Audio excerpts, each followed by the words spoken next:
Just a year after a devastating typhoon killed thousands and displaced millions, Filipinos are once again bracing for the worst. Another powerful typhoon is barreling its way over the island nation. More than 500,000 people have fled their homes. As Vashi Capelas reports, Filipino Canadians are also praying that another disaster can be averted.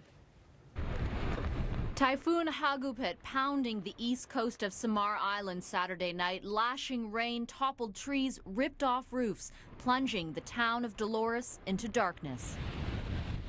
Though it was downgraded from super typhoon status on Friday, the storm is still the equivalent of a Category 3 hurricane. Its swath 600 kilometers wide with gusts up to 195 kilometers an hour. Residents bracing for its impact. More than 500,000 have fled their homes, moving to higher ground and taking shelter in churches and schools. The UN says it's one of the biggest peacetime evacuations ever. We leave no stone unturned, so to speak, insofar as the preparations that are being undertaken in all respects. A lesson learned the hard way. Just a year ago, Typhoon Haiyan devastated the country. A storm surge 17 feet high flooded low-lying areas, destroying 1 million homes, killing more than 7,000 people. The international community eager to make sure history isn't repeated. Canada's Finance Minister Joe Oliver says funding has been set aside for relief efforts. Canada stands ready to support the Philippines if and when the need arises.